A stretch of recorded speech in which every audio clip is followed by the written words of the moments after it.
if you're at all interested in this, you might have seen me do a review here of this Manfrotto articulating arm. This is the, I always have to check the number on here, it is the 196B, and this is a, guess you could almost call it, yeah, a 3-axis articulating arm, which can basically allow, in a situation where you see it here, me to maneuver a point and click, a light camera, maybe even a mirrorless DSLR like I'm recording with, and I can mount it on here, and then I can view whatever I have on the table or in the rest of the room according to which way I wanted to point it. Now, at its heart is the super clamp down here, which I'm going to probably have to review as well, since it's the main component in this little combo.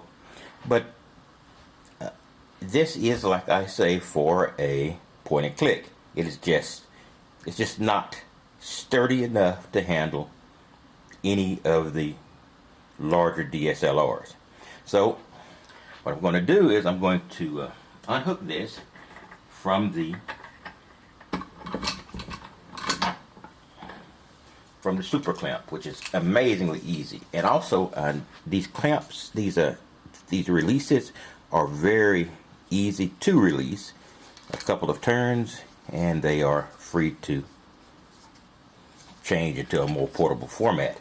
Now, with the other Manfrotto I've got here, and this is the 39685. This is also an articulating arm. It's a little bit different. As you can tell, it's much more sturdy and much longer, as a matter of fact. In fact, keeping it in the frame of the camera is going to be difficult. For the extended, I wouldn't be able to do it without pulling back more than is practical. So basically, and it has the same type of clamps, just a turn, and they're secured, a turn back with a quick lock, they're released. So I can take this, and using the same super clamp, I can simply insert this back in, push a little button here to let it seat, and then tighten it. And now I have to lock that with just a half turn, and voila, I have a articulating arm that is much stronger. And I think it's supposed to be 9 pounds at its extension, so it should handle a full-blown DSLR camera. In fact, I'll mount one momentarily. But here, it does not have the full axis turn because it is secured by these two stabilizing or supporting pieces here. And these make it a lot more sturdy, but it also makes it a bit more difficult to cantilever each one of the components. So you're not going to get all of the extensions and what you call it, the joint movement of the smaller practical arm. I guess that would be difficult to do and maintain the strength, but I'm sure there might be a higher end one out there that will. But these two are the generally affordable consumer level articulating arms. So I can do this, roll it down. Now I can still, down here at the bottom, by releasing that, I still can manipulate it down here. I can move it within the super clamp that's holding it sturdy, and it will turn. Now then I can once again secure that super clamp, and it is in that position, and it is sturdy. You know, really sturdy. So it'd be difficult to turn. You know, and so that would allow it to mount a camera. Now let me use the heaviest camera I've got. Let's use the Canon 70D here. And we're going to use the Canon 70D. And on the Canon 70D, I even have mounted a mic.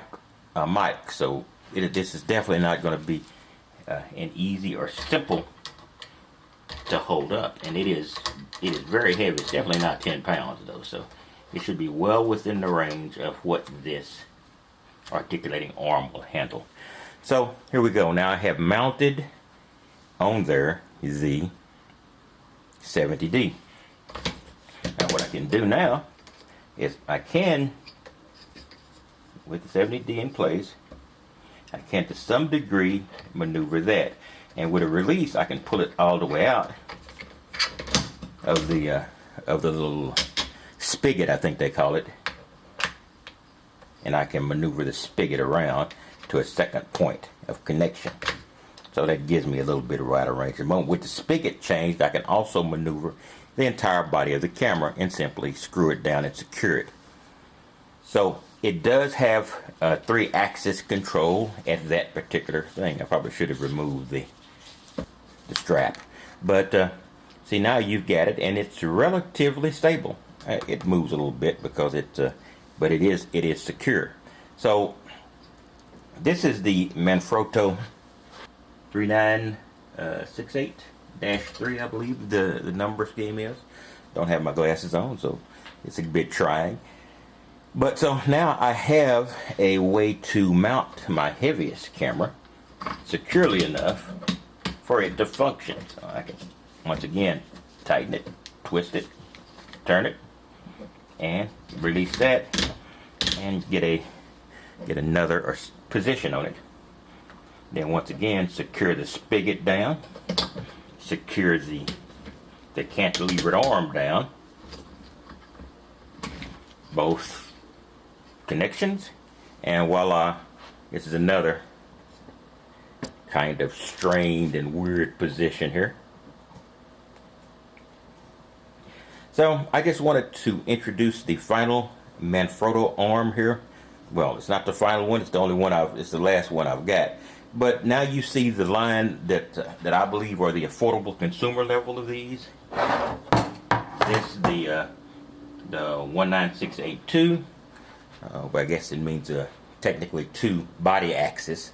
And then over here I also have another, which I introduced much earlier. And this is the flex arm. Now this is just a bendable and arm, and it's also pretty sturdy.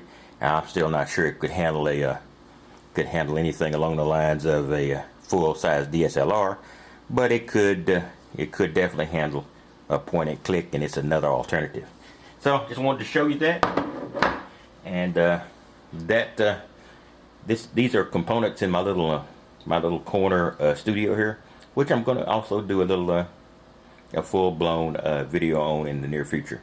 So I just want to give you those little tidbits, and I will be back with you later, hopefully out in the field.